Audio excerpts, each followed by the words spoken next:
All right, guys and gals, welcome back, everybody. We are here again in the Bavsound Skunkworks. We want to go over a couple of quick initialization tricks, techniques, if you will. Some basic troubleshooting for all of our technological interfaces. We get a lot of phone calls, and most of these phone calls could be answered with a very quick glance at this little video that we're making here. So we're going to start with assuming the installation is complete. And actually, the way I recommend doing this is before you go through the trouble of running cables all throughout the car, we plug in everything. Let's just take this, for example. We'll plug in everything in the trunk, and before we ever even get things started, we confirm that it works. So we plug everything in, and we confirm basic operation in the trunk before we get started. And by basic operation, this is what I mean. So we've plugged everything in, and what we try to stress is patience here. It's like when you buy a new computer, you can't just fire it up and immediately go and start running Photoshop. You know, it's got to wake up, it's got to initialize, it's got to do all of its things. So this is no different, because we're taking this technology and we're putting it into a sometimes 15-year-old car, maybe older. So patience is the key. So we've plugged everything in, we've watched the installation videos, we're good to go.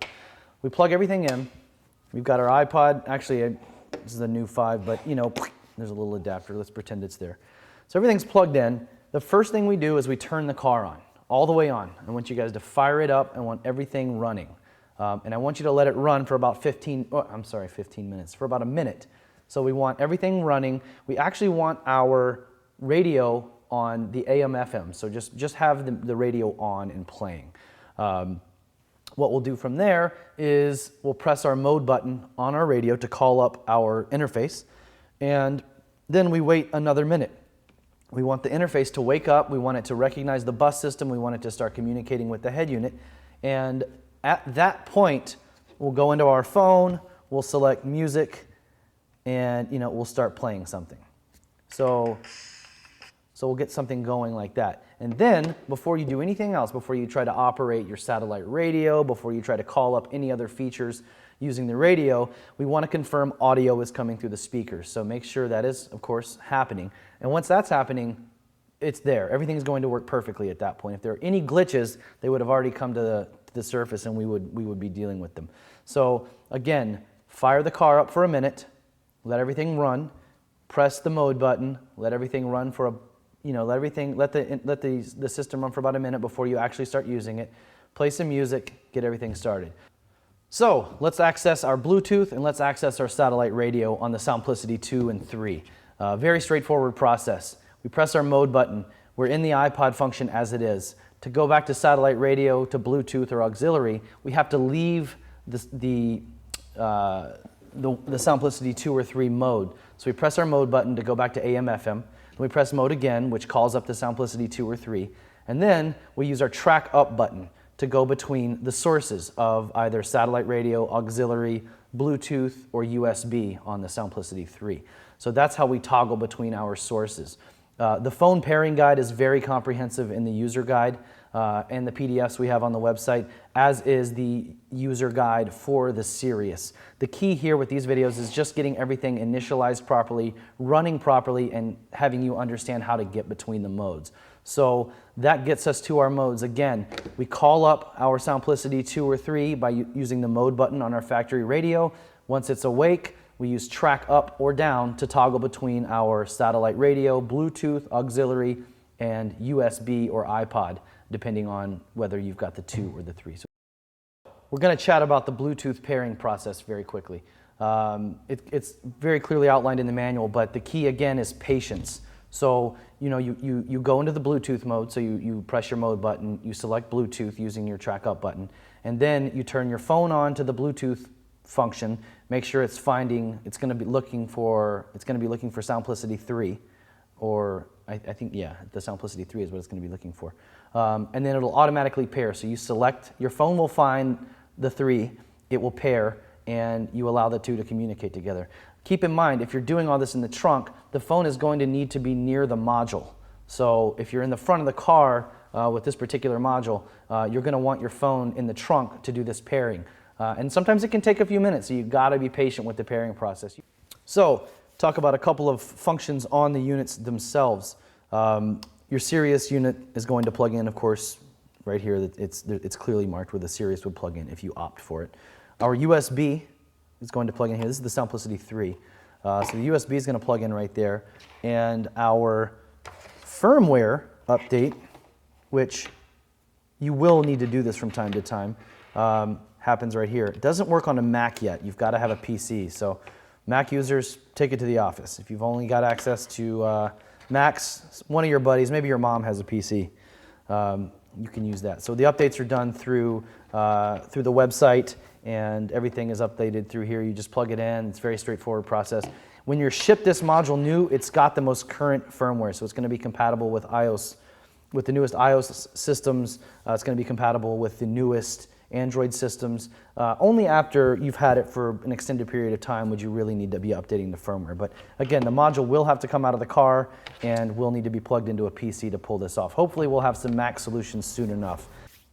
Okie doke, guys, so we've gotten everything installed in the car, and maybe we're experiencing an issue where either the unit's not recognized by your radio or a certain function isn't performing like it should be. And again, they're electronics. You know, there are glitches from time to time. But in the case of our units, it's all very straightforward to troubleshoot and to effectively correct. Here's the way it works. We have the 2 plugs in the trunk. We have the 3 and the 6-pin connector. This is our power and ground. So the key to reset this is to disconnect the male 3-pin plug from this female 3-pin plug. Now, and you want to let it sit as long as you possibly can, a minimum of an hour. And the reason it takes that long is because there are storage capacitors in here that are keeping, essentially, energy is being stored in here that's keeping the memory of your settings, etc. So it takes some time for that to drain out. So an hour minimum. So we want to disconnect this 3-pin plug, let it sit for a good hour, and let all kind of reset itself. And if you plug it back in and there's still an issue, a lot of times I've found that disconnecting the negative battery terminal while leaving this connected, meaning we're going to reset the entire car as a whole, and then when the car wakes up, it sees our Soundplicity units on the bus lines, and everything wakes up and initializes together, which is very advantageous as well. But the first thing we're going to want to try is the hour disconnect of the 3-pin, and make sure your phone or your iPod or your Droid units are disconnected as well when you do this. And if that still doesn't clear it up, disconnect the negative battery terminal. Most of our cars, the battery is in the passenger side of the trunk, and the terminal is held on with a 10mm nut. So we'll disconnect that negative battery terminal, let it sit for an hour, plug it back in, and let the whole thing reset itself all together. And again, the key here is patience. If you follow that initialization process, it's very unlikely you'll have any issues.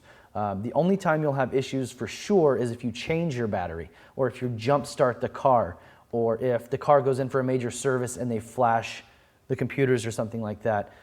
You'll most likely have to reinitialize your unit as a whole. So you can go back through that process again, which is fire the car up for a minute, let it idle, press your mode button, call up your interface, let it wait another minute, and then plug in your device and start enjoying your music.